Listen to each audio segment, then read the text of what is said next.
Pernah kepikiran nggak, kenapa ya otak kita bisa hafal lirik lagu yang udah puluhan tahun nggak didengar, tapi suka lupa di mana naruh kunci motor?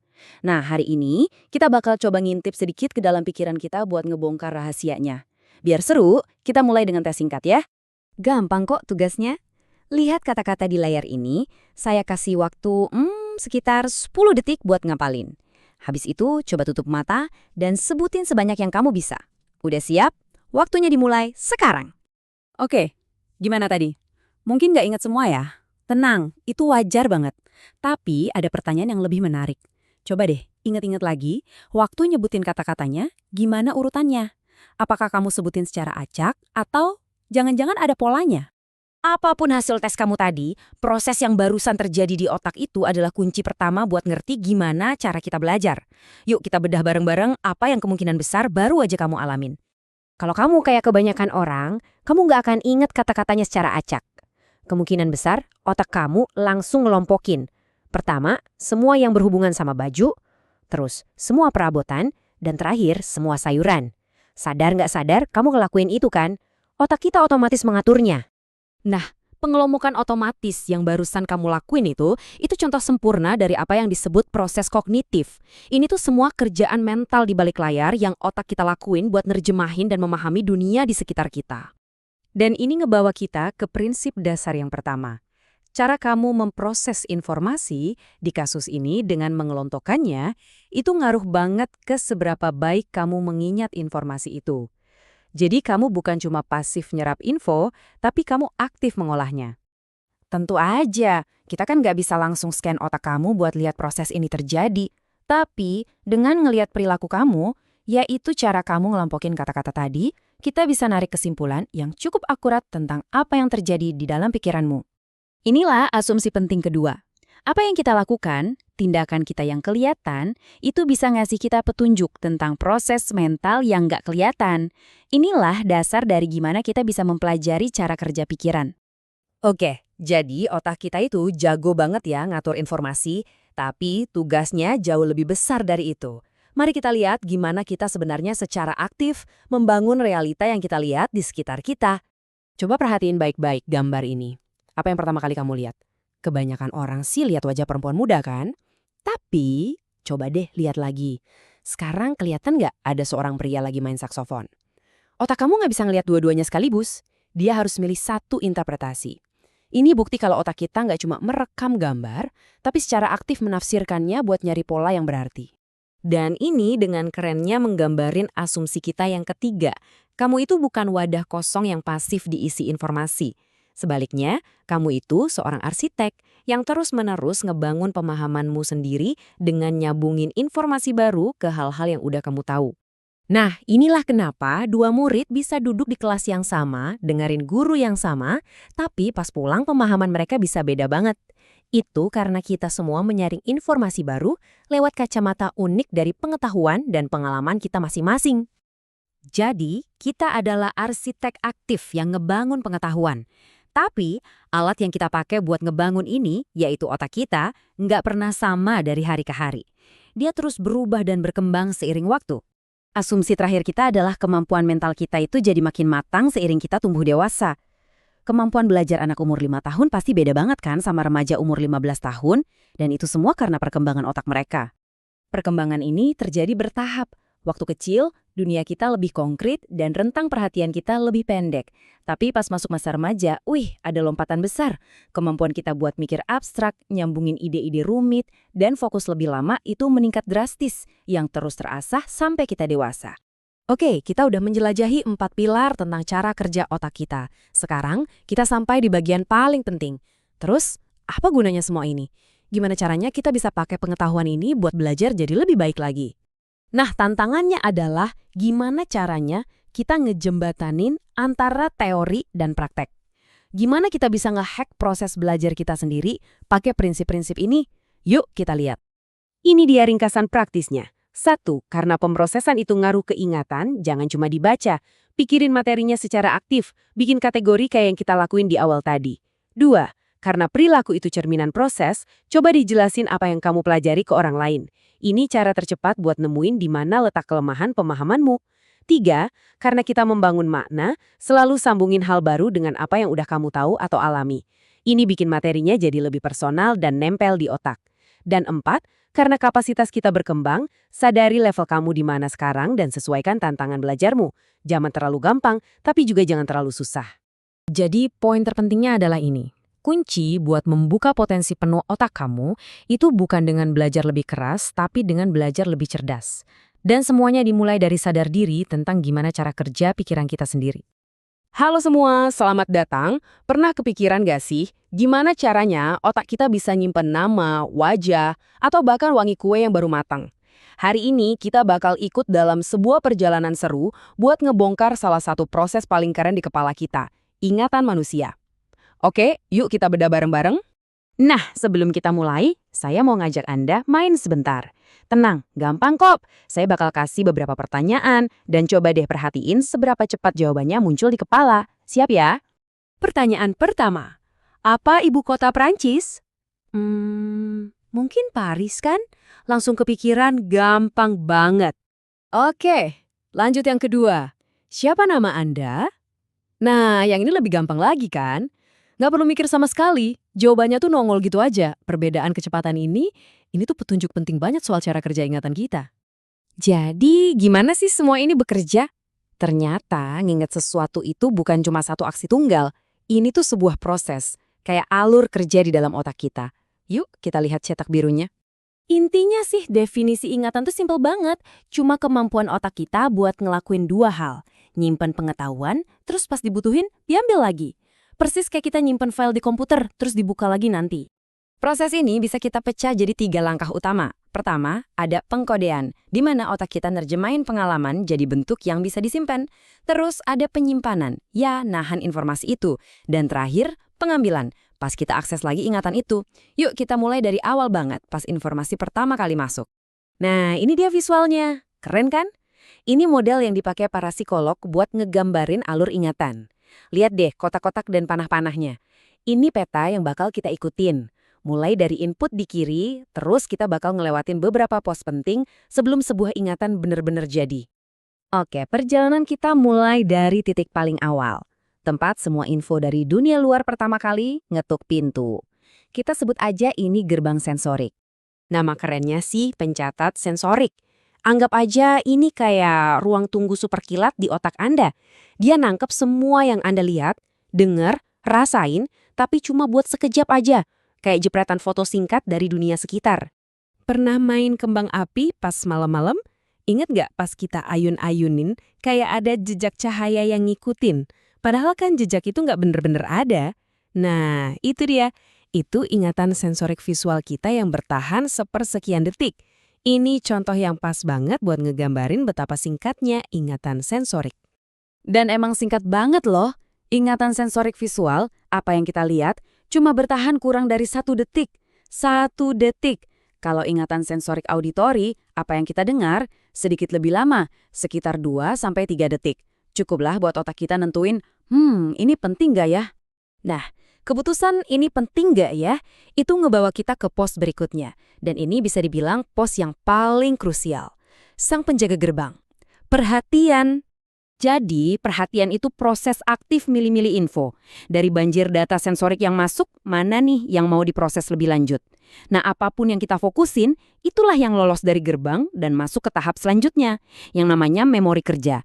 Anggap aja ini panggung utama tempat kita mikirin sesuatu saat itu juga. Nah, ini dia poin pentingnya.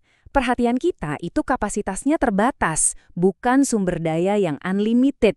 Kita cuma bisa fokus ke beberapa hal aja dalam satu waktu. Ini kayak leher botol di sistem ingatan kita. Ini juga alasan kenapa multitasking itu seringkali cuma mitos. Coba deh bayangin contoh-contoh ini. Bukan cuma jadi nggak efisien, tapi kita juga bisa kena yang namanya ilusi kompetensi. Kita ngerasa udah baca atau udah dengar, tapi karena perhatian kita kebagi-bagi, informasinya nggak pernah benar-benar dikodekan dengan baik. Gagal deh masuk ke tahap penyimpanan. Oke. Jadi, setelah informasinya lolos dari gerbang sensorik dan filter perhatian yang super ketat, terus gimana? Yuk kita lihat gambaran besarnya, gimana semua ini menuju ke tujuan akhir, penyimpanan jangka panjang. Kita balik lagi ke peta kita. Info masuk lewat pencatat sensorik. Terus, perhatian jadi filternya. Cuma ngizinin sebagian kecil aja buat masuk ke memori kerja, tempat kita olah informasinya. Nah, dari situ, lewat proses selanjutnya, barulah informasinya bisa pindah ke memori jangka panjang. Inilah proses penyimpanan yang sesungguhnya. Jadi, kalau ada satu hal yang paling penting dari obrolan kita kali ini dia. Pintu gerbang menuju ingatan itu bukan mata atau telinga, tapi perhatian Anda. Tanpa fokus, kita cuma ngalamin sesuatu, bukan nginget. Apa yang kita pilih buat diperhatiin, cuma itu yang punya kesempatan buat dikodekan dan disimpan. Pernah nggak sih Anda jalan ke suatu ruangan, pas nyampe sana malah lupa mau ngapain? Atau waktu mau nyatat nomor telepon baru, kok susah banget ingatnya? Nah, ternyata ada semacam hambatan di otak kita yang jadi biang keladinya. Yuk, dalam beberapa menit ke depan, kita bongkar bareng-bareng rahasia di balik hambatan ini, dan yang paling penting, cara menaklukkannya. Kita mulai ya. Oke, biar nggak cuma teori, kita langsung aja coba sesuatu yang interaktif ya. Saya mau Anda ngerasain sendiri batasan yang bakal kita omongin ini. Siap buat uji coba otak sedikit? Sekarang, saya mau Anda bener-bener coba ini. Boleh di-pause dulu kalau perlu. Coba deh selesaikan soal matematika berikutnya tanpa nulis apa-apa. Murni cuma pakai pikiran Anda. Serius loh, jangan nyontek pakai kalkulator atau coret-coretan ya. Gimana? Susah kan? Kerasa nggak sih pas lagi ngitung rasanya kayak juggling angka di kepala? Baru dapat angka pertama, sisa pembagiannya sama angka berikutnya udah keburu lupa. Kalau iya, tenang, Anda nggak sendirian kok. Ada alasan ilmiah kenapa ini terjadi. Nah, perjuangan yang barusan Anda rasain itu semua terjadi di satu tempat spesifik di otak. Bayangin aja, ini kayak meja kerja di pikiran Anda, dan sama kayak meja kerja di dunia nyata, luasnya itu ya terbatas banget. Jadi apa sih memori kerja itu? Paling gampang, anggap aja ini kayak RAM-nya otak kita, atau papan corat-corat mental.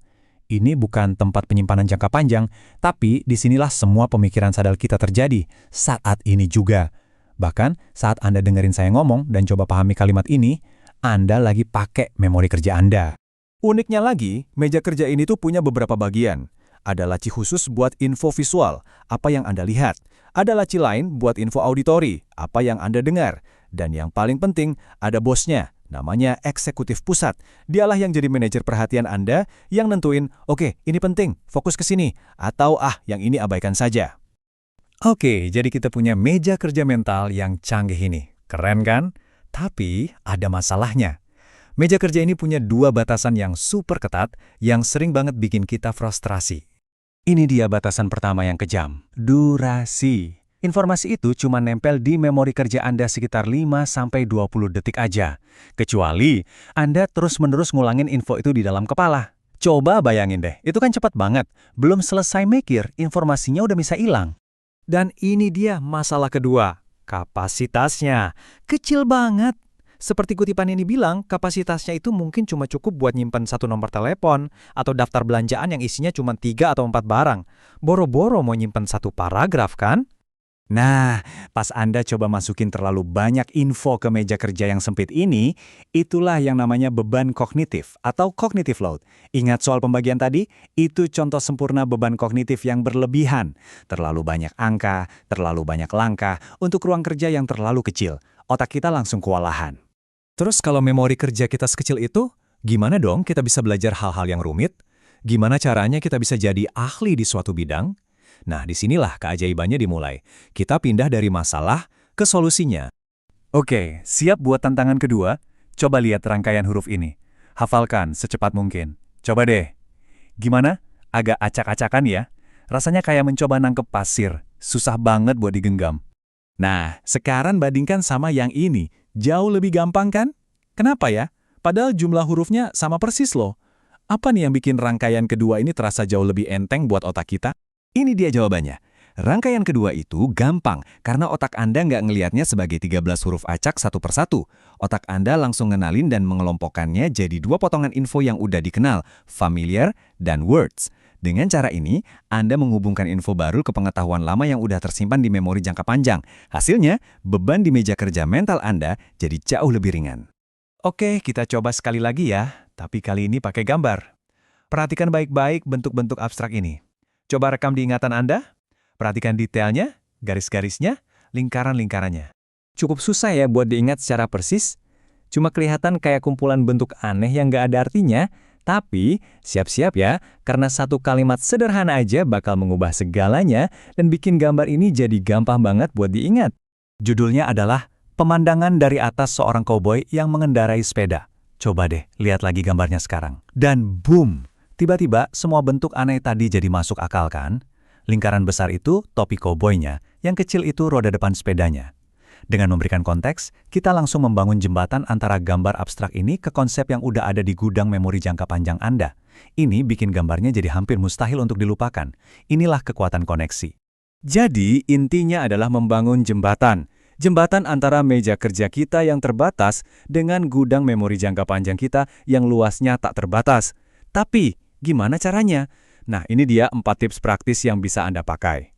Pertama, libatkan semua indera Anda.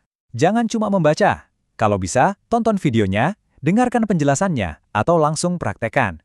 Kedua, buat koneksi emosional. Info yang nyambung sama cerita pribadi atau perasaan kita pasti lebih nempel. Ketiga, bergerak. Belajar sambil berinteraksi fisik, misalnya bikin model atau simulasi, itu bisa memperkuat ingatan loh. Dan yang terakhir tapi paling penting, minimalkan gangguan. Meja kerja mental Anda itu paling bagus kalau dipakai buat satu proyek besar aja. Jadi, singkirkan semua distraksi biar bisa fokus total. Halo semua dan selamat datang. Pernah nggak sih kepikiran gimana caranya otak kita bisa nyimpen segitu banyak informasi? Maksud saya dari nama teman SD sampai cara naik sepeda, semuanya ada di situ. Nah, hari ini kita bakal jalan-jalan ke dalam pikiran kita sendiri. Kita akan bongkar rahasia di balik perpustakaan hidup yang super canggih ini yang kita kenal sebagai memori jangka panjang. Oke, coba kita lakukan eksperimen kecil ya. Saya mau Anda lihat kata ini, kuda. Nah, kata apa yang pertama kali muncul di kepala Anda? Udah? Terus abis itu apa lagi? Coba ikutin aja terus alur pikiran Anda. Gak usah dipikirin macam-macam, biarin aja ngalir. Nah, mungkin alur pikiran Anda mirip-mirip sama yang ada di diagram ini, atau bisa jadi beda jauh. Coba deh lihat, dari kuda bisa nyambung ke koboi, terus ke lasso, tali, dan entah gimana ceritanya, ujung-ujungnya sampai ke coklat. Aneh kan? Tapi ini justru gambaran sempurna tentang cara kerja memori kita. Bukan kayak folder-folder rapi di komputer, tapi lebih mirip jaring laba-laba raksasa yang isinya koneksi-koneksi rumit. Oke, barusan kita udah ngerasain sendiri kan gimana memori kita bekerja? Sekarang yuk kita bedah lebih dalam lagi. Di balik proses yang kelihatannya simpel tadi, sebetulnya ada proses biologis yang luar biasa. Jadi, gimana caranya otak kita secara fisik ngebangun jaring-jaring pikiran yang rumit ini? Ayo kita cari tahu. Jadi, apa sih memori jangka panjang itu? Anggap aja ini adalah gudang raksasa di kepala kita.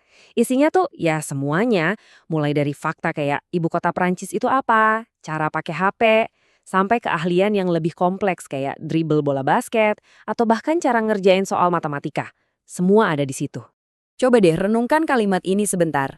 Kapasitas otak kita buat nyimpan informasi itu bisa dibilang nggak ada batasnya. Gila banget kan? Ini salah satu hal paling keren soal otak kita. Artinya apa? Artinya semakin banyak kita belajar, justru semakin gampang buat belajar hal-hal baru. Kenapa? Karena udah banyak kaitan atau cantolan di otak kita buat informasi baru itu. Terus, di mana sih semua memori ini disimpan? Nah, kuncinya itu bukan di satu sel, tapi di koneksi antar sel. Jadi memori itu bukan benda, tapi hubungan. Kalau kita lihat gambar mikroskopis ini, kita bisa lihat pemain-pemain utamanya. Ada neuron yang saling nyambung, ada astrosit yang jadi tim pendukungnya, dan pembuluh darah yang ngasih mereka energi. Nah disinilah, di hubungan-hubungan super kecil inilah, semua memori kita dibentuk. Biar gampang, kita bayangin aja gini. Neuron itu kayak bintang utamanya, aktor di atas panggung. Nah astrosit ini adalah kru di belakang panggung, mereka yang mastiin semuanya beres. Terus, hipokampus itu sutradaranya, yang ngebentuk memori-memori baru, dan terakhir, korteks prefrontal, nah ini CEO-nya otak. Dialah yang ngatur apa yang lagi jadi fokus kita saat ini. Nah, sekarang kita sampai di bagian yang benar-benar ngubah cara para ilmuwan ngelihat memori. Jadi, coba lupain dulu deh ide lama yang bilang memori itu kayak punya kotak-kotak penyimpanan yang kepisah. Ternyata, pandangan yang baru ini jauh lebih dinamis dan nyambung semuanya. Intinya tuh gini, Model lama bilang ada memori kerja dan memori jangka panjang sebagai dua tempat yang beda. Tapi model baru bilang itu semua cuma satu sistem memori yang sama, cuma statusnya aja yang beda. Ada yang lagi aktif, ada yang lagi nggak aktif. Bayangin aja sebuah perpustakaan raksasa. Memori yang lagi aktif itu kayak buku-buku yang lagi kita buka di meja, sementara sisanya ada di rak, siap diambil kapan aja. Jadi, yang sering kita sebut memori kerja atau memori jangka pendek itu sebenarnya ya cuma bagian dari memori jangka panjang kita yang kebetulan lagi nyala atau aktif. Itulah yang lagi kita perhatiin sekarang. Begitu fokus kita pindah, informasi yang tadinya nyala itu bakal balik lagi ke mode tidur dan informasi baru yang gantian nyala. Simpel kan? Oke, kita udah bahas sainsnya, sekarang kita masuk ke bagian yang paling praktis. Terus gimana caranya kita bisa manfaatin semua pengetahuan ini supaya bisa belajar lebih efektif?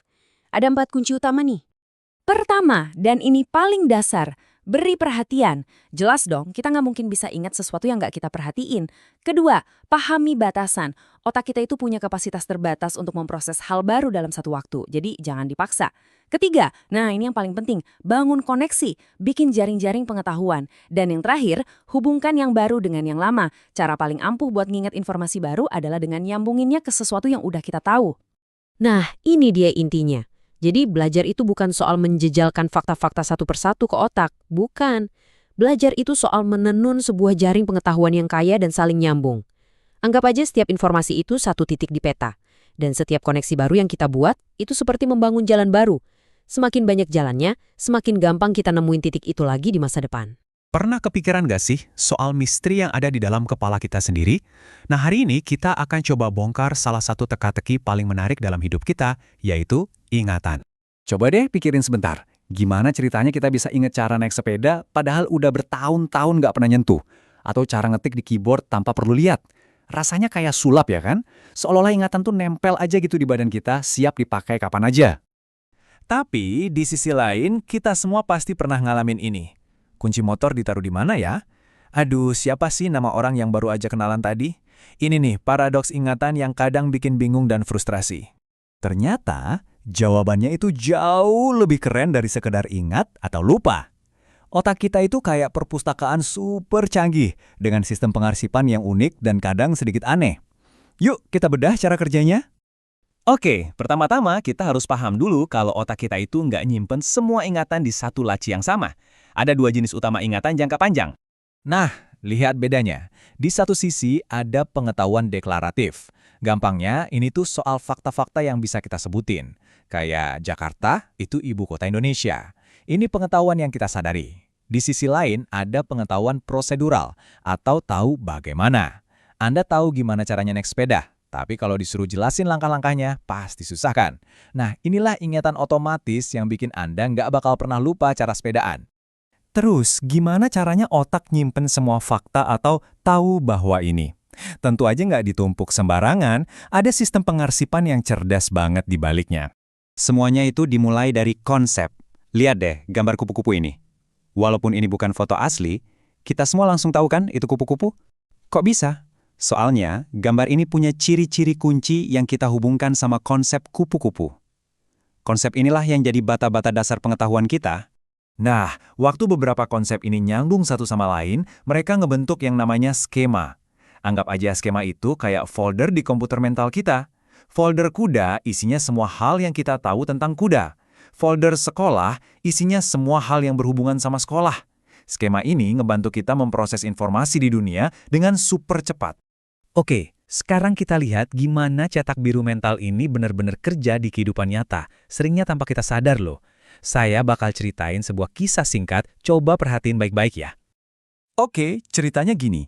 John pergi ke dokter. Simple kan? Tapi begitu saya bilang pergi ke dokter, otak Anda itu langsung aktif, ngebuka folder mental untuk kunjungan dokter. Sampai sini, semuanya terasa normal banget kan? Daftar, duduk nunggu, baca majalah yang mungkin udah lama, semua ini cocok banget sama skema kita tentang gimana rasanya pergi ke dokter. Dan ceritanya selesai. Semuanya kedengaran masuk akal kan? Tapi sebenarnya ada satu detail penting banget yang sengaja nggak saya sebutin. Nah, ini dia nih bagian ajaibnya. Saya yakin 100% Anda semua ngebayangin John buka bajunya di ruang periksa, iya kan? Padahal ceritanya sama sekali nggak pernah bilang gitu. otak Anda sendirilah yang secara otomatis ngisi detail yang hilang itu. Jadi, yang barusan terjadi itu luar biasa. Anda baru aja pakai yang namanya skrip. Ini semacam skema khusus untuk urutan kejadian. Skrip kunjungan dokter Anda udah tahu polanya. Setelah daftar dan nunggu, pasti masuk ke ruang periksa. Dan disitulah biasanya orang buka baju kalau diminta. Skrip ini tuh jalan pintas mental yang super kuat, yang bikin dunia ini jadi lebih gampang kita pahami. Skema dan skrip ini emang kuat banget, tapi ternyata ada aturan yang lebih dalam lagi yang ngatur semua ini. Yuk kita lihat sebuah eksperimen pikiran yang super menarik buat ngebongkar aturan tersembunyi ini. Pertama, bayangin para peneliti ngambil sebuah teko kopi. Terus, mereka ngisi teko itu dengan biji-bijian buat burung dan menggantungnya di pohon. Sekarang, teko itu berfungsi sebagai tempat makan burung. Kedua, mereka ngambil seekor rakun. Lewat sedikit makeover, mereka bikin rakun ini jadi kelihatan dan baunya persis kayak sigung. Coba pikirin baik-baik. Yang satu, teko kopi yang sekarang fungsinya jadi tempat makan burung. Satunya lagi, rakun yang sekarang penampilannya kayak sigung. Menurut Anda, mana yang identitasnya benar-benar berubah? Jawaban Anda atas pertanyaan tadi, walaupun rasanya intuitif banget, sebenarnya itu ngungkapin sebuah aturan paling dasar tentang cara pikiran kita mengkategorikan dunia. Dan ini dia jawabannya. Kebanyakan orang setuju kalau teko kopi itu sekarang udah jadi tempat makan burung. Identitasnya berubah karena fungsinya berubah. Tapi rakunnya, dia tetap rakun kan? Walaupun penampilannya beda. Kenapa gitu? Karena pikiran kita punya aturan rahasia. Benda buatan manusia itu kita definisikan berdasarkan apa yang mereka lakukan, tapi makhluk hidup kita definisikan berdasarkan apa mereka sebenarnya, esensi mereka, DNA mereka, asal-usul mereka. Aturan gak kelihatan inilah yang disebut para psikolog sebagai teori pribadi. Ini semacam kerangka kerja yang kita bangun sendiri, seringnya tanpa sadar buat memahami dunia di sekitar kita. Teori inilah yang ngebentuk cara kita menafsirkan segalanya. Terus, kenapa semua ini penting? Pertama, ini bukti kalau ingatan kita itu bukan gudang pasif. Dia itu sistem yang aktif dan super terorganisir. Kedua, dengan ngerti soal skema, kita bisa belajar lebih cepat dengan nyambungin info baru ke folder yang udah ada.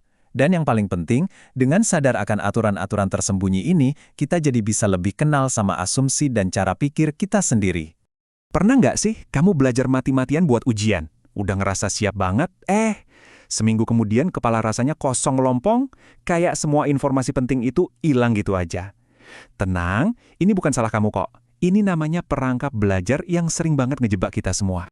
Jadi, kenapa sih otak kita yang canggih ini kayak punya tombol delete otomatis buat informasi yang susah payah kita pelajari? Jawabannya, ternyata bukan karena ingatan kita jelek, tapi karena cara belajar kita yang keliru. Ternyata nih, ada cara belajar yang jauh lebih oke daripada metode yang biasa kita pakai. Cuma ngulang-ngulang doang alias hafalan. Yuk, kita bongkar kenapa metode lama itu sering banget bikin kita kecewa. Nah, disinilah kuncinya. Intinya ada dua jalan buat belajar. Satu, jalan hafalan, yang isinya cuma pengulangan. Satunya lagi jalan pembelajaran bermakna, yang fokusnya adalah bikin koneksi. Dan percaya deh, dua jalan ini bakal bawa kamu ke tujuan yang beda banget. Oke, kita bahas dulu jalan yang paling sering kita ambil, kadang tanpa sadar, jalan hafalan. Kelihatannya sih produktif ya kan? Tapi seringnya, ini tuh jalan yang muter-muter dan lambat banget buat bikin ingatan jangka panjang. Nah, ini dia nih mesin utamanya, pengulangan. Ini tuh kayak kita ngulang-ngulang fakta, definisi, atau rumus tanpa benar-benar nyoba ngertiin maksudnya apa. Ibaratnya kamu nyoba ngapalin urutan huruf acak, bukannya baca dan pahami satu kalimat utuh. Dan hasilnya? Ya ini, banyak penelitian nunjukin kalau cara ini tuh nggak efisien sama sekali. Butuh waktu lama banget buat nyimpan informasinya, dan pas dibutuhin, misalnya pas ujian, wah susahnya minta ampun buat nginget lagi. Singkatnya, ini jalan buntu. Tapi tenang dulu. Ada kok jalan tolnya, jalan yang lebih cepat dan efektif.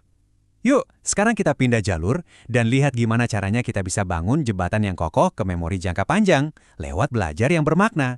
Nah, jalan tol ini tuh dibangun pakai 3 pilar utama.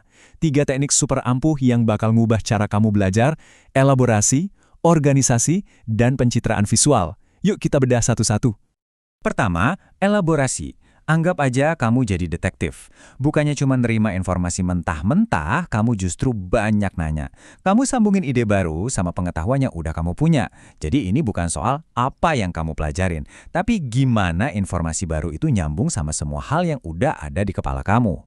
Nah, ini contoh keren banget yang nunjukin gimana elaborasi bekerja. Ini kutipan dari anak kelas 5 yang lagi belajar soal ekosistem laut. Cuma dengan nanya kenapa, dia nggak lagi sekedar menghafal fakta, tapi dia secara aktif membangun pemahaman. Pertanyaan sesimpel itu, kenapa, itulah mesin dari elaborasi. Oke, kalau tadi elaborasi itu nyambungin yang baru ke yang lama, nah organisasi ini tugasnya nyambungin sesama ide-ide baru. Jadi daripada cuma punya daftar fakta yang berantakan, kamu mulai bikin kerangkanya, semacam peta pikiran gitu, atau jaring laba-laba pengetahuan. Coba deh lihat perbedaannya di sini. Di kiri cuma daftar fakta acak soal tarantula, nggak nyambung satu sama lain. Nah, di kanan ada peta konsep tentang gorila. Semua idenya saling terkait. Yang satu berantakan, yang satunya lagi jelas banget. Nah, itulah kekuatan dari organisasi.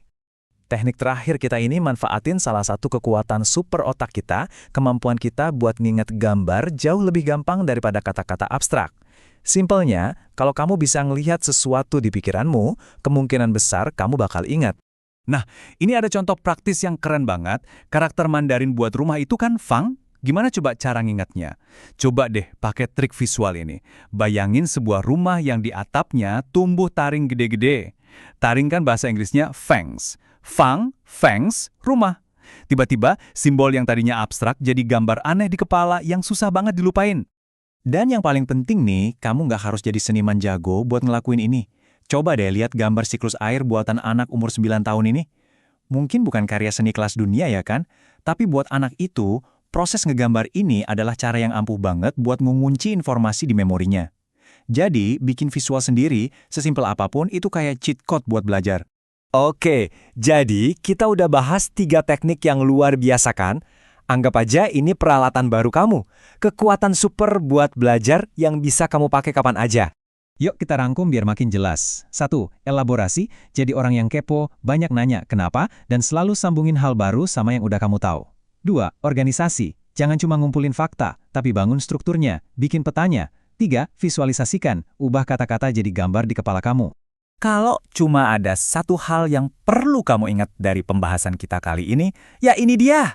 Intinya, belajar itu bukan soal pengulangan, tapi soal koneksi. Stop maksa-maksa otak buat ngapalin dengan diulang terus-terusan. Mulai sekarang, coba deh anyam informasi baru itu ke jaring pengetahuan yang udah ada di kepala kamu. Itulah rahasia supaya ingatan nempel terus. Pernah kepikiran nggak sih gimana sebenarnya otak kita itu belajar? Bukan cuma ngapalin buat ujian ya, tapi benar-benar bisa dan paham sesuatu yang baru. Nah, kali ini kita bakal bedah tuntas ilmunya. Gimana caranya kita bisa berubah dari yang nggak bisa apa-apa jadi jago? Oke, kita mulai dari sini deh. Coba bayangin, belajar nyetir mobil itu rasanya beda banget kan? Sama ngapalin tanggal sejarah. Beda total. Satunya soal rasa di tangan dan kaki, satunya lagi soal manggil data dari otak. Nah, perbedaan yang kita rasain ini tuh kunci buat ngerti 2 cara belajar yang beda banget yang otak kita lakuin. Dan ini dia nih, 2 dunia belajar itu. Ada yang namanya pengetahuan prosedural, ini tuh soal gimana caranya. Kayak nyetir mobil, bikin kue, atau main voli. Terus ada juga pengetahuan deklaratif. Ini soal apa itu? Kayak ibu kota negara, tanggal penting, atau rumus fisika. Dua-duanya sama pentingnya, tapi cara otak kita ngebangunnya itu, beda banget. Oke, sekarang kita bahas yang pertama dulu ya. Menguasai si cara ini. Gimana sih prosesnya kita bisa berubah dari yang awalnya kaku banget, mikirin tiap gerakan, sampai akhirnya bisa otomatis? Nah, ini perjalanan yang seru. Jadi, pengetahuan prosedural itu ibaratnya ingatan ototnya otak kita. Nggak cuma buat skill fisik kayak servis voli ya, tapi juga buat skill mental. Misalnya nih, langkah-langkah buat nyelesain soal matematika. Ini semua skill yang nempel di otak karena satu hal, latihan. Proses perubahannya ini keren banget loh. Jadi, semua skill itu awalnya cuma sekumpulan fakta. Awalnya kita harus mikir satu-satu langkahnya secara sadar. Oke, pertama ini, terus itu. Tapi begitu kita ulang-ulang terus, latihan, otak kita pelan-pelan ngubah pengetahuan apa ini jadi pengetahuan gimana caranya. Sampai akhirnya, boom, jadi otomatis aja gitu. Coba deh, ingat-ingat lagi pas pertama kali belajar nyetir. Tiap mau belok, tiap lihat spion, semuanya kan kaku dan harus dipikirin banget. Urutannya harus benar. Nah, bandingin sama sekarang. Mungkin sekarang Anda bisa nyetir sambil dengerin musik, ngobrol, bahkan hampir nggak mikir sama sekali. Nah, itu dia kekuatan pengetahuan prosedural lagi beraksi. Oke, kita geser topik sedikit. Ternyata nih, setiap kali kita belajar hal baru, itu tuh nggak terjadi di ruang hampa. Ada fondasi tak kasat mata yang ngaruh banget ke gimana kita memahami informasi baru.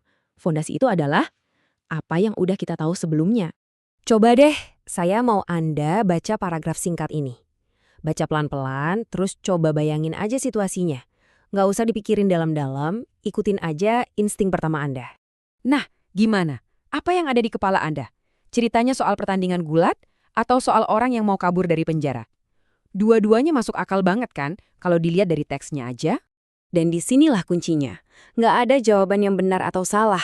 Interpretasi kita itu sepenuhnya dibentuk sama apa yang udah ada di kepala kita, pengetahuan, dan pengalaman kita, bahkan sebelum kita baca satu kata pun dari cerita tadi. Cerita ini sebenarnya diangkat dari studi beneran loh. Para peneliti nemuin kalau mahasiswa jurusan olahraga itu langsung kepikiran adegan gulat. Kata-kata kayak matras dan kuncian langsung nyambung ke olahraga. Tapi mahasiswa lain yang nggak punya latar belakang itu, ngiranya ini cerita orang kabur dari penjara. Ini nunjukin dengan jelas banget poin yang paling krusial. Belajar itu bukan kayak nuang air ke gelas kosong, nggak pasif gitu. Belajar itu proses aktif, ngehubung-hubungin informasi baru sama file-file yang udah ada di otak kita. Kalau nggak ada koneksi itu, info barunya nggak bakal nyantol, cuma lewat aja terus cepet dilupain. Nah, ini ngebawa kita ke pertanyaan terpenting. Kalau belajar itu soal nyambung-nyambungin info, gimana caranya kita bisa yakin kalau kita tuh beneran belajar, bukan cuma numpuk fakta-fakta acak yang nggak nyambung? Ada perbedaan gede banget antara belajar hafalan sama pembelajaran bermakna. Hafalan itu kayak ngumpulin bata tapi nggak pakai semen. Punya banyak potongan tapi nggak bisa jadi bangunan. Nah, pembelajaran bermakna itu saat kita nggak cuma tahu faktanya, tapi juga ngerti gimana semua fakta itu saling nyambung. Pasti banyak dari kita yang ngerasain ini kan, disuruh ngapalin definisi kata plek ketiplek dari kamus, bukannya disuruh ngejelasin pakai bahasa sendiri. Nah, itulah inti dari hafalan. Mungkin kita bisa ngulang definisinya dengan sempurna, tapi apa kita benar-benar ngerti? Bisa nggak ngejelasinnya lagi pakai kata-kata kita sendiri? Seringnya sih nggak bisa. Jadi, ini tujuannya. Zaman lagi ngelihat pengetahuan itu kayak daftar belanjaan. Anggap aja pengetahuan itu kayak jaring laba-laba.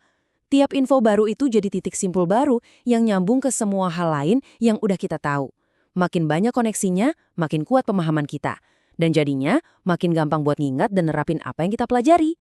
Oke, pertanyaannya, gimana cara kita ngebangun jaring pengetahuan ini secara aktif? Nah, ini dia beberapa strategi praktis yang udah terbukti secara ilmiah. Ini dia nih, toolkit kita buat belajar lebih dalam. Pertama, selalu tanya, ini nyambungnya kemana ya sama yang udah saya tahu? Terus, jangan cuma fokus ke detail kecil, tapi cari intisari atau ide besarnya. Dan yang paling jitu nih, coba ajarin apa yang udah Anda pelajari ke orang lain. Kalau bisa ngejelasin dengan simple, berarti Anda beneran paham. Saat kita mulai belajar pakai cara-cara ini, ada hal luar biasa yang terjadi. Belajar itu jadi bukan lagi beban atau kewajiban yang ngebosenin, tapi jadi kayak petualangan, sebuah penemuan. Kita jadi aktif nyari tahu gimana dunia ini bekerja dan gimana semua kepingan puzzle-nya nyambung jadi satu. Pernah nggak sih berharap bisa ingat semua yang udah dipelajari? Nah, kali ini kita nggak cuma akan bahas cara kerja memori, tapi kita bakal coba meretasnya. Kita akan bongkar rahasia di balik teknik-teknik berbasis sains yang bisa bikin informasi apapun nempel di kepala. Pasti sering ngerasain ini kan? Hari ini belajar mati-matian, besoknya hilang aja gitu sebagian besar informasinya. Rasanya kayak coba ngisi ember yang dasarnya bocor. Tapi, gimana kalau saya kasih tahu ada cara buat nambal kebocoran itu? Tentu, di zaman sekarang banyak banget solusi canggih. Sistem bimbingan belajar cerdas kayak gini, misalnya, bisa ngasih kita feedback yang personal dan bantu kita nguasain materi baru. Teknologi mengkeren, tapi bukan itu yang mau kita bahas hari ini. Karena hari ini, kita nggak akan ngomongin gadget atau aplikasi. Kita akan fokus ke alat paling canggih yang udah kita punya dari sananya, superkomputer yang ada di antara telinga kita. Yap, kita akan bahas cara meretas otak kita sendiri. Dan senjata rahasia kita? Namanya mnemonic. Jangan kaget sama namanya yang kedengeran ribet ya. Ini sebenarnya salah satu cara paling kreatif dan, jujur aja, paling seru buat bikin informasi apapun lengket di otak. Jadi, apa sih mnemonic itu? Anggap aja ini kayak lem super buat memori kita. Ini tuh semacam trik buat ngambil informasi yang acak atau ngebosenin, terus kita kasih pegangan, entah itu struktur atau cerita, biar gampang dicantolin di otak.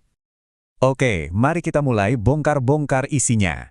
Alat pertama yang bakal kita pakai, ini intinya soal membangun jembatan. Nama teknisnya sih mediasi verbal, tapi saya lebih suka nyebutnya jembatan kata. Idenya sederhana banget. Kita bikin sebuah jembatan, sebuah hubungan logis, antara dua hal. Dan ini rahasianya.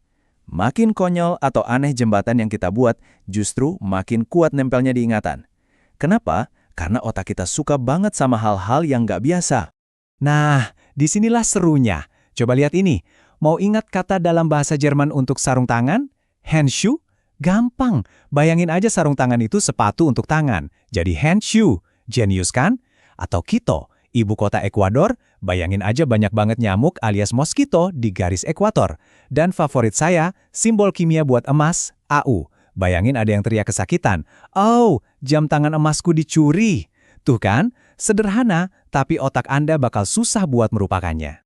Oke, jembatan kata tadi keren. Sekarang, kita naik level dan masuk lebih dalam ke dunia imajinasi. Teknik kedua ini namanya metode kata kunci. Ini semua tentang mainin kata-kata yang bunyinya mirip dan gambar-gambar mental yang agak gila. Metode ini jagoan banget, apalagi buat belajar bahasa baru. Caranya, kita cari kata yang bunyinya mirip. Itulah kata kunci kita. Terus kita bikin film pendek di dalam kepala kita. Sebuah adegan yang aneh, lucu, dan pastinya nggak terlupakan. Prosesnya cuma 2 langkah. Gampang banget. Pertama, cari kata kunci yang bunyinya mirip. Kedua, dan disinilah kita bebas berimajinasi, bikin film pendek di kepala, di mana si kata kunci ini berinteraksi sama informasi yang mau kita ingat. Lihat deh betapa cerdasnya cara ini. Gimana cara ngingat Augusta itu ibu kota Maine? Gampang, bayangin aja ada hembusan angin kencang atau gust yang niup surai kuda atau Maine. Augusta, Maine. Kena kan? Atau komposer Tchaikovsky? Kedengeran kayak Tchaikovsky. Jadi bayangin seekor angsa, pakai dasi, sambil batuk-batuk ke arah langit. Makin aneh gambarnya, makin nempel di otak. Ini nih contoh klasik lain yang saya suka banget. Amor, bahasa Spanyol untuk cinta. Kata kuncinya? Jelas, armor atau baju zirah. Jadi bayangin aja ada kesatria gagah pakai baju zirah yang berkilauan, tapi pas di bagian dadanya ada gambar hati merah yang besar. Amor, armor, cinta, langsung nyambung. Oke. Kita udah bisa nyambungin 2 hal. Tapi gimana kalau yang perlu diingat itu banyak banget? Kayak daftar belanjaan atau urutan langkah-langkah. Nah, buat yang ini, kita butuh alat yang lebih besar. Kita perlu membangun struktur yang baru. Ini tuh kayak lagi beresin kamar yang berantakan. Kita ambil semua informasi yang tercecer, terus kita kasih rak atau kotak biar rapi. Otak kita tuh suka banget sama yang namanya pola. Jadi kita kasih aja pola yang udah dia kenal. Bisa akronim, kalimat, atau bahkan lagu. Lihat deh, betapa ampuhnya ini. Di sebelah kiri, kita punya daftar nama danau yang acak. Huron, Ontario, Michigan, ngebosenin dan susah diingat. Tapi lihat keajaiban di sebelah kanan. Kita ambil huruf pertamanya dan jadilah kata Homes. Tiba-tiba, daftar yang berantakan tadi jadi satu kata yang rapi, bermakna, dan gampang banget diingat. Itulah kekuatan sebuah struktur. Dan ini nggak cuma buat daftar benda loh, ini juga ampuh banget buat mengingat urutan langkah. Pelatih basket nggak nyuruh pemainnya ngapalin satu paragraf. Mereka ngasih akronim BEEF, balance, elbows, elevate, follow through. Atau buat urutan operasi matematika yang rumit itu, nggak perlu pusing lagi. Cukup ingat kalimat konyol ini. Please excuse my dear Aunt Sally. Tiap kata jadi petunjuk, jadi kita bisa ngerjainnya tanpa salah. Jadi, kita udah lihat 3 teknik yang kuat banget. Rasanya kayak sulap ya, tapi ini bukan sulap. Ada alasan ilmiah yang jelas banget kenapa trik-trik ini efektif. Dan pas kita paham alasannya, disitulah momen ahanya. Dan inilah kuncinya. Mnemonic itu berhasil bukan karena mereka ngakalin otak kita. Justru sebaliknya. Mereka berhasil karena mereka ngobrol pakai bahasa yang dimengerti sama otak. Daripada melawan arus, kita justru berenang mengikuti cara kerja alami memori jangka panjang kita. Gini deh, otak kita itu benci banget sama informasi yang acak dan gak ada artinya. Ibaratnya kita kasih segenggam pasir, nggak ada yang bisa dipegang. Nah, mnemonik ini datang sebagai pahlawan. Mereka mengubah pasir itu jadi batu bata. Mereka ngasih cerita, lagu, dan struktur. Intinya, mereka ngasih sesuatu yang bisa dipegang sama otak kita. Gantungan yang kuat biar informasinya nggak lepas. Oke, teorinya udah cukup. Sekarang giliran Anda yang beraksi. Anggap diri Anda sekarang sebagai seorang arsitek memori. Anda bukan lagi sekedar penghuni, tapi perancang yang bisa membangun istana ingatan yang kokoh dan tahan lama. Anda sekarang punya seperangkat alat yang luar biasa. Anda tahu cara membangun jembatan kata, cara melukis dengan metode kata kunci, dan cara merancang struktur yang kuat untuk informasi apapun. Ini adalah alat-alat yang bakal mengubah cara Anda belajar selamanya. Pernah nggak sih kalian ngerasa yakin banget sama sesuatu, ternyata salah total? Santai aja, kalian nggak sendirian kok. Otak kita tuh emang punya cara yang unik buat nempel sama ide-ide yang keliru. Nah, di pembahasan kali ini, kita bakal bedah tuntas kenapa itu bisa terjadi, dan yang paling penting, gimana cara ngatasinnya. Oke, kita mulai dari tes kecil-kecilan dulu ya. Coba deh, bayangin sejenak. Pas kalian lihat sebuah benda, misalnya buku di atas meja, itu prosesnya gimana sih? Apa ada sesuatu yang keluar dari mata kalian menuju ke buku itu? Atau sebaliknya? Ini tuh salah satu kebingungan yang paling umum loh. Dan jawabannya adalah, cahaya dari sumbernya, katakanlah lampu, itu mantul dari buku, baru deh masuk ke mata kita. Kalau jawaban kalian tadi beda, tenang aja, jangan khawatir. Kalian baru aja ngalamin yang namanya miskonsepsi, dan itu wajar banget. Oke, sekarang kita bahas lebih dalam lagi yuk. Jadi di bagian pertama ini kita bakal coba definisikan apa sih sebenarnya keyakinan rahasia ini, atau yang biasa kita sebut miskonsepsi, dan kenapa penting banget buat kita paham soal ini. Jadi gini, poin kuncinya tuh di sini. Miskonsepsi itu bukan cuma sekedar salah jawab atau karena kita nggak tahu. Bukan. Ini tuh sebuah keyakinan yang kita bangun sendiri. Otak kita secara aktif nyiptain penjelasan yang kedengerannya masuk akal buat kita, meskipun penjelasannya itu sebenarnya nabrak banget sama bukti ilmiah. Jadi ini bukan sekedar lupa ya, tapi sebuah konstruksi di kepala kita. Dan hal kayak gini tuh ada di mana-mana loh. Contohnya nih, banyak yang mikir musim ganti karena jarak bumi ke matahari berubah-ubah. Atau benda bisa ngapung karena lebih enteng dari udara. Nah, keyakinan-keyakinan keliru kayak gini, yang seringnya udah kebentuk dari kita kecil, itu nyebar luas di banyak banget bidang ilmu. Nah, ini nih yang jadi pertanyaan utamanya. Kalau emang ide-ide ini salah, kenapa susah banget sih buat diilangin? Kenapa otak kita kayaknya ngeyel banget buat mempertahankannya? Yuk kita bongkar alasan-alasan psikologis di baliknya. Oke, jadi ada beberapa alasan utama kenapa ide yang salah itu bisa nempel banget. Pertama, keyakinan kita yang udah ada itu ibarat kacamata. Jadi semua info baru yang masuk bakal kita lihat lewat kacamata itu. Terus, kita juga cenderung nyari-nyari bukti yang ngedukung apa yang udah kita percaya. Ini namanya bias konfirmasi. Seringnya lagi, ide yang salah itu kerasa benar karena ya cocok aja sama pengalaman kita sehari-hari. Dan yang paling bikin ribet, satu keyakinan salah itu biasanya nyambung sama ide-ide salah lainnya, jadi kayak jaring laba-laba yang rumit. Ini ada contoh yang lucu tapi cerdas banget. Ada anak umur 4 tahun, dia suka dinosaurus. Terus dia belajar kalau dinosaurus punah karena cuaca dingin. Nah, karena di kepalanya udah ada konsep kalau dingin, ya pakai sweater, dia langsung nyimpulin, dinosaurus punah karena mereka nggak tahu cara pakai sweater. Lucu kan? Tapi ini nunjukin banget gimana otak kita secara alami nyoba bikin dunia ini masuk akal ya, pakai pengetahuan yang udah kita punya. Miskonsepsi itu juga jarang sendirian. Contohnya gini, orang yang percaya bumi itu datar, biasanya dia juga punya keyakinan-keyakinan lain yang nyambung soal gravitasi, soal luar angkasa, dan lain-lain. Jadi, buat ngubah satu ide itu aja, kita harus ngebongkar seluruh sistem keyakinan yang udah dia bangun. Oke, kita udah paham kan masalahnya apa? Nah, sekarang kita masuk ke bagian yang paling ditunggu-tunggu, solusinya. Ternyata ada loh strategi-strategi yang efektif buat ngatasin keyakinan yang bandel ini. Yuk kita lihat gimana proses perubahannya bisa terjadi. Prosesnya itu bisa kita pecah jadi 4 langkah penting. Pertama, kita harus pancing dulu keyakinan awalnya keluar, biar kelihatan. Kedua, kita tantang keyakinan itu pakai bukti yang bikin dia nggak bisa ngejelasin. Nah, tujuannya emang sengaja buat bikin kita bingung, semacam krisis mental gitu. Dan dari situlah, pas pikiran lagi terbuka-terbukanya, kita bisa masukin penjelasan baru yang lebih akurat dan lebih memuaskan. Ini nih contoh nyata dari langkah pertama tadi. Coba bayangin ada anak 11 tahun ngejelasin hujan itu kayak air yang tumpah dari awan, kayak tempat garam pas dibalik. Nah, dari penjelasan itu, kita jadi bisa ngintip model mental yang ada di kepalanya. Dia ngelihat awan itu bukan sebagai kumpulan uap air, tapi kayak wadah. Tahu ini aja udah jadi titik awal yang super penting buat ngebenerin pemahamannya. Dan disinilah letak konsep kuncinya, namanya disequilibrium. Ini tuh perasaan bingung atau goncang di otak kita pas keyakinan lama kita nabrak sama bukti baru. Cara bikinnya gimana?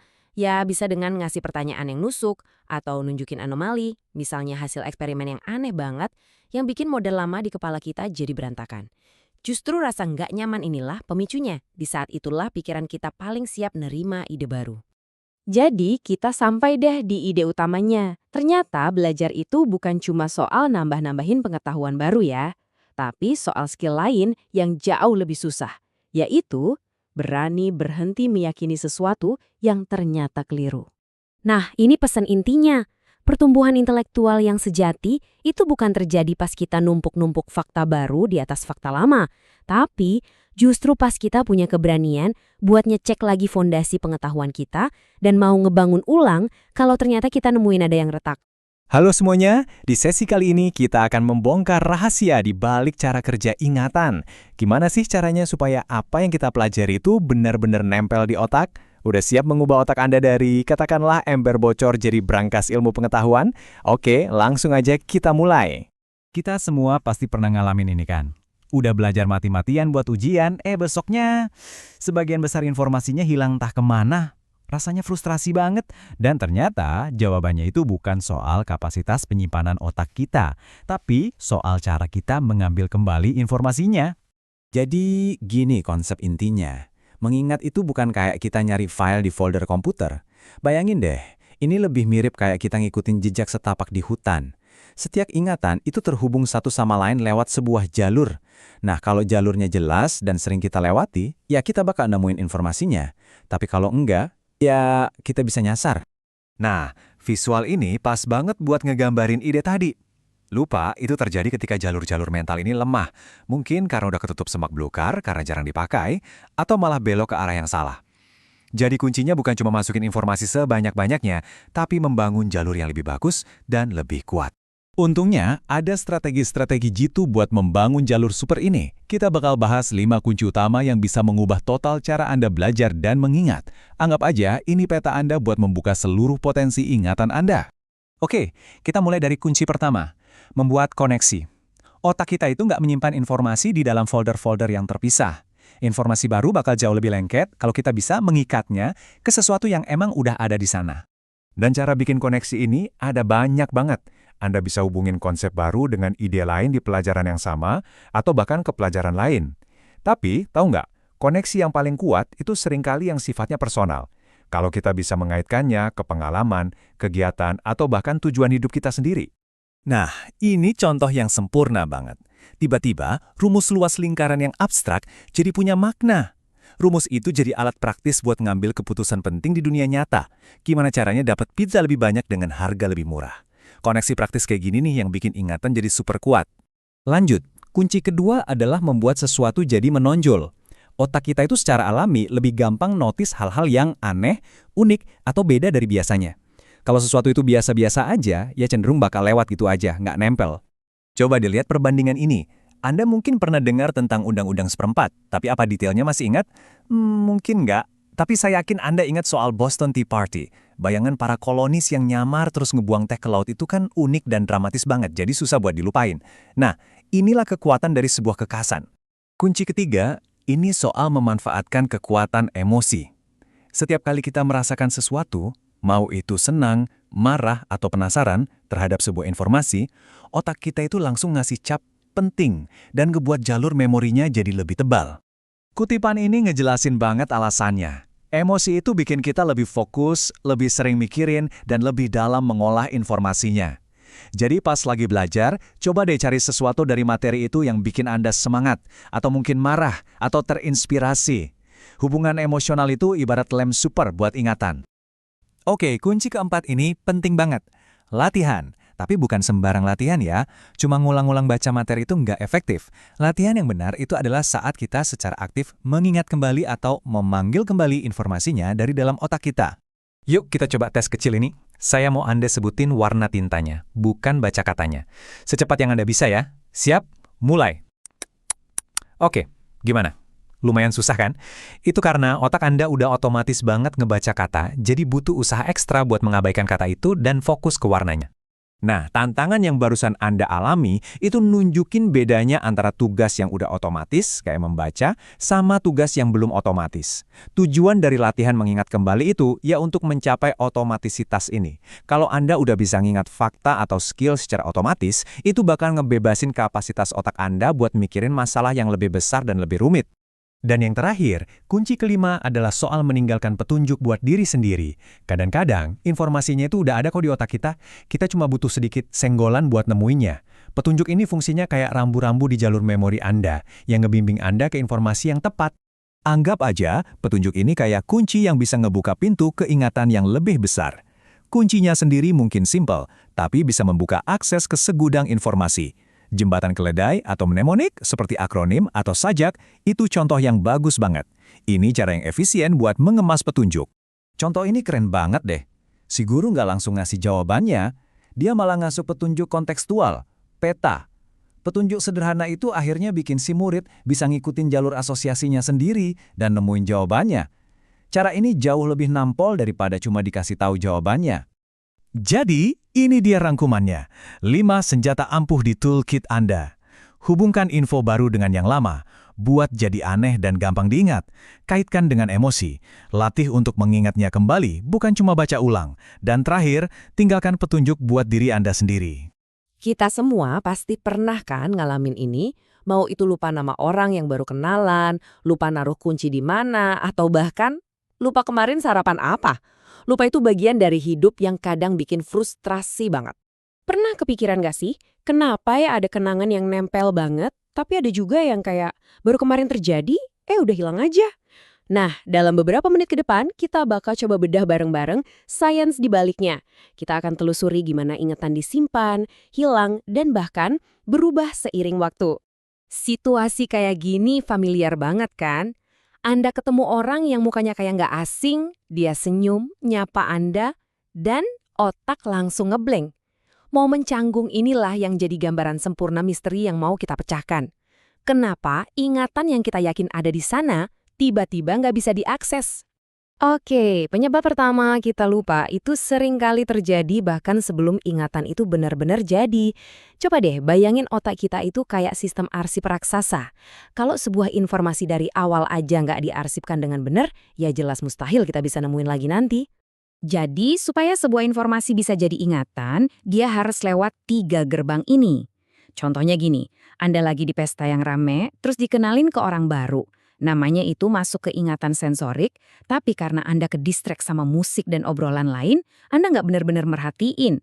Akibatnya, nama itu hilang bahkan sebelum sempat masuk ke ruang kerja otak untuk diproses jadi arsip jangka panjang. Jadi, poin kuncinya di sini adalah, mengingat itu bukan proses instan. Ada yang namanya proses konsolidasi. Disinilah otak kita, seringnya pas kita tidur, bekerja keras buat memantapkan koneksi saraf dari ingatan baru. Tanpa konsolidasi yang pas, ingatan itu bakal rapuh dan gampang banget hilang. Dan disinilah letak ironisnya. Banyak dari kita pasti pernah kan begadang semalaman pakai sistem kebut semalam buat ujian. Mikirnya makin lama belajar makin banyak yang nempel. Kenyataannya, penelitian nunjukin itu malah kontraproduktif. Otak kita butuh banget tidur buat melakukan proses konsolidasi itu tadi. Buat ngarsipin dan nguatin ingatan penting. Jadi kurang tidur itu sama aja kayak Anda sabotase usaha belajar Anda sendiri. Oke, sekarang kita pindah ke skenario kedua. Gimana kalau sebuah ingatan itu udah berhasil disimpan di arsip jangka panjang, tapi kita tetap aja nggak bisa nemuin? Ini persis kayak Anda tahu punya sebuah buku di perpustakaan yang super besar, tapi Anda lupa bukunya ada di rak sebelah mana. Konsep ini gampang banget dimengerti. Sering disebut use it or lose it, pakai atau bakal hilang. Jejak memori di otak kita bisa melemah kalau nggak pernah diaktifkan lagi. Inilah kenapa Anda mungkin masih ingat jelas detail liburan tahun lalu, tapi nama guru SD kelas 3 Anda rasanya udah samar-samar. Karena ingatan liburan itu lebih sering Anda kunjungi lagi di pikiran.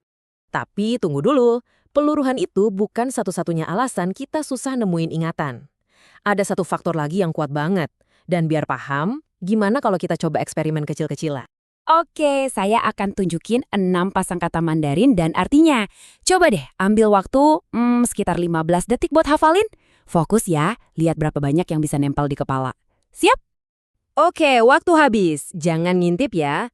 Coba jawab, apa kata Mandarin untuk teman? Sekarang pertanyaan kedua.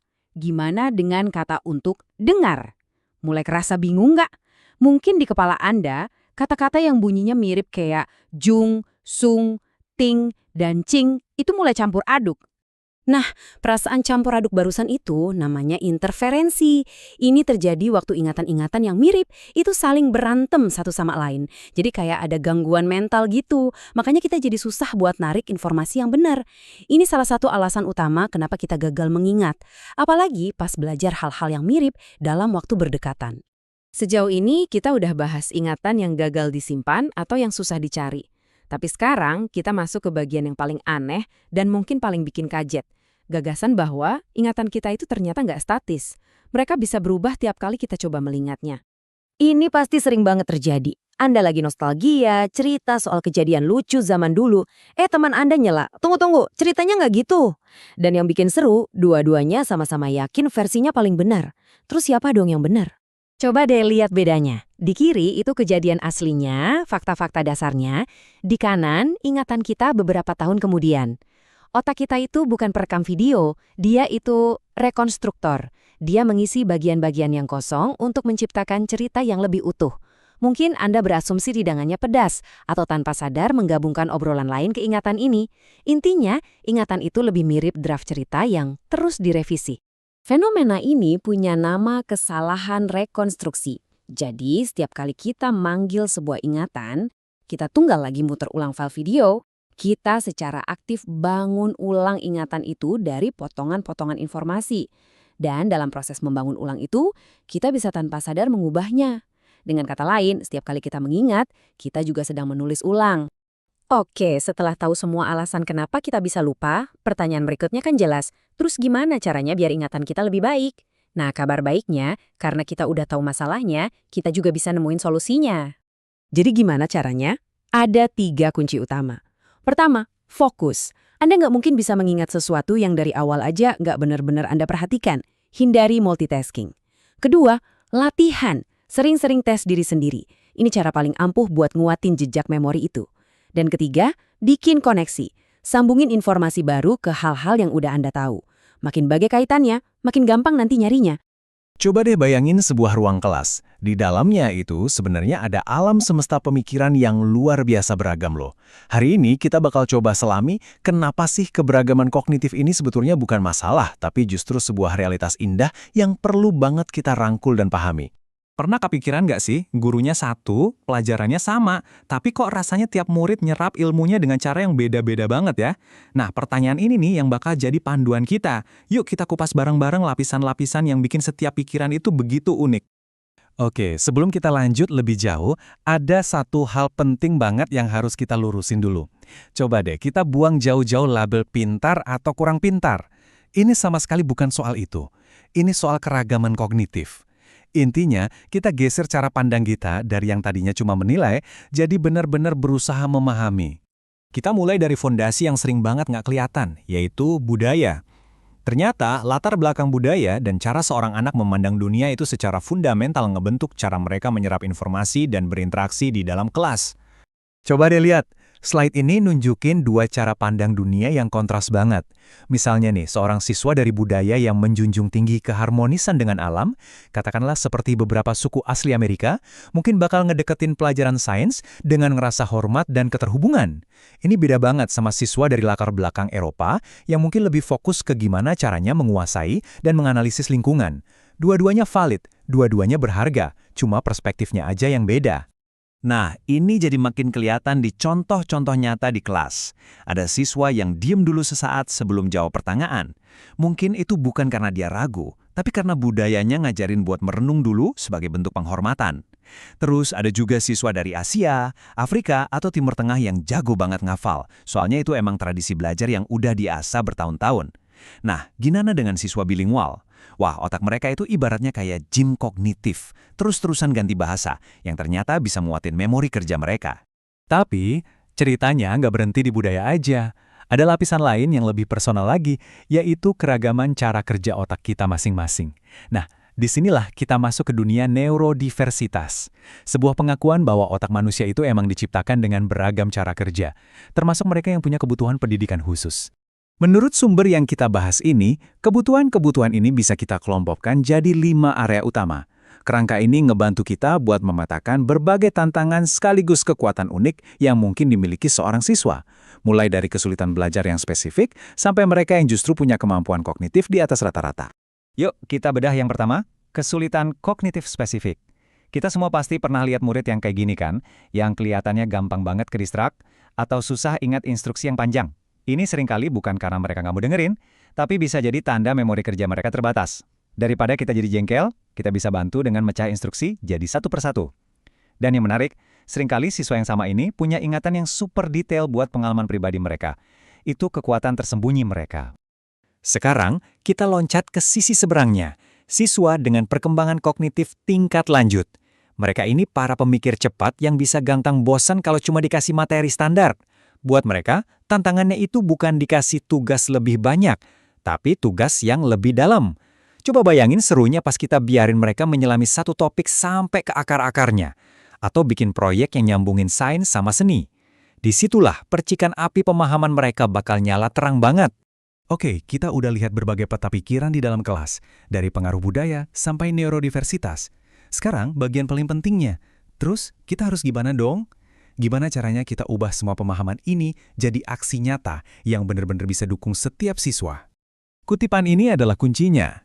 Terkadang, kesalahan seorang siswa sebenarnya adalah petunjuk menuju cara berpikir yang berbeda dan lebih kompleks.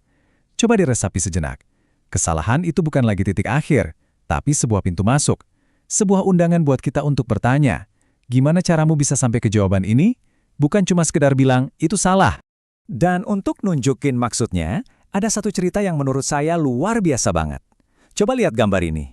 Ini laporan sains dari seorang anak laki-laki umur 9 tahun, namanya Nicholas. Mungkin pas pertama kali lihat, gambarnya kelihatan aneh ya, nggak sesuai aturan. Tapi coba deh kita lihat lebih dekat. Karena di dalam kesalahan ini, ada rahasia tentang cara kerja otaknya yang brilian. Jadi, Nicholas diminta gambar air yang tumpah dari gelas. Lihat deh, air di sebelah kiri ngalirnya ke bawah ya kan? Masuk akal. Tapi, coba lihat yang kanan. Kok airnya malah ngalir ke atas terus ke kanan? Kenapa bisa gitu? Karena otaknya lagi ngerjain 2 hal hebat sekaligus. Memproses hukum fisika tentang aliran air dan memproses aturan bahasa Inggris yang ditulis dari kiri ke kanan. Memori kerjanya yang terbatas bikin dia kesulitan gabungin 2 konsep kompleks ini. Tapi ini justru nunjukin betapa rumit cara berpikirnya. Ini bukan kesalahan. Ini adalah wawasan.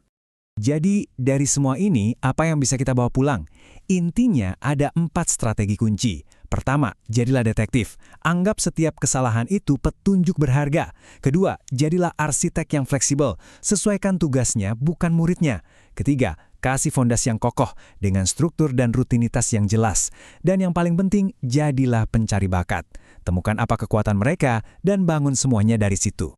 Dan pada akhirnya, ya, inilah inti dari semua obrolan kita hari ini. Tujuan pendidikan yang sebenarnya itu bukan buat maksa semua anak masuk ke dalam satu kotak yang sama. Tujuannya adalah ngebangun sebuah ruang kelas yang cukup besar, cukup fleksibel untuk menampung semua jenis kotak yang unik dan luar biasa itu. Pernah nggak sih ngerasa udah belajar mati-matian, tapi kok ya lupa lagi, lupa lagi? Nah, hari ini kita bakal bongkar rahasia di balik pikiran kita supaya kita bisa nemuin cara belajar yang jauh lebih efektif. Kita semua pasti pernah deh ngalamin ini. Ada satu fakta, satu rumus yang rasanya mustahil banget nempel di otak, padahal udah diulang-ulang. Nah, pertanyaan ini, kenapa sih kok susah banget ingat sesuatu? Ini adalah inti dari perjuangan universal yang dialami juga sama seorang mahasiswi biologi bernama Kanesha. Jadi ceritanya Kanesha ini nilainya lumayan, tapi ada bagian-bagian tertentu di kuis anatominya yang anjlok, jadinya cuma dapat 70%. Kisah Kanesha ini nunjukin sebuah kebenaran penting soal gimana otak kita belajar. Rasa frustrasinya dia, itu jadi titik awal penjelajahan kita hari ini. Oke, untuk ngertiin masalahnya si Kanesa, dan mungkin masalah kita juga, kita perlu tur singkat nih ke dalam otak kita buat lihat 3 bagian utama dari sistem memori. Coba bayangin deh, memori kita itu kayak pabrik super canggih. Ada 3 area utama. Pertama, dok pemuatan, tempat barang masuk. Terus ada meja kerja, tempat barang diolah. Dan terakhir, gudang raksasa buat nyimpan semuanya. Nah, setelah informasi masuk lewat mata atau telinga kita, apapun yang kita kasih perhatian, itu yang akan pindah ke meja kerja tadi. Ini yang kita sebut memori kerja, tempat semua proses berpikir terjadi. Dan yang bikin kaget, informasi di meja kerja ini umurnya pendek banget. Cuma 5-20 detik aja kalau kita nggak ngapa-ngapain. Sebentar banget kan? Karena kapasitasnya yang super terbatas dan umurnya yang pendek tadi, memori kerja ini jadi semacam pintu tol yang sempit dalam proses belajar. Ini dia nih hambatan terbesarnya. Jadi tujuan utama kita belajar itu sebenarnya simpel, mindahin informasi dari meja kerja yang sibuk dan sempit tadi ke gudang penyimpanan permanen ini. Inilah yang namanya memori jangka panjang. Dan penting banget buat dicatat, gudang ini bukan sekedar tempat numpuk barang. Informasi di sini tuh saling terhubung dalam sebuah jaringan yang rapi. Semakin rapi jaringannya, semakin gampang kita nyimpan dan nemuin lagi informasi baru nantinya. Oke, kita udah tahu nih sistemnya, kayak gimana. Pertanyaannya sekarang, gimana caranya biar sistem ini kerja buat kita? Nah, ini dia intinya. Strateginya Kanesha yang cuma ngulang-ngulang nama, itu namanya belajar hafalan. Capek, gampang lupa. Kunci sebenarnya itu ada di belajar bermakna, di mana kita benar-benar bikin koneksi, bukan cuma ngulang. Untungnya, para psikolog udah nemuin beberapa strategi jitu nih, buat menciptakan ingatan yang kuat dan tahan lama. Ada 3 yang paling ampuh. Yang pertama, elaborasi. Ini artinya kita nggak cuma nerima fakta mentah-mentah.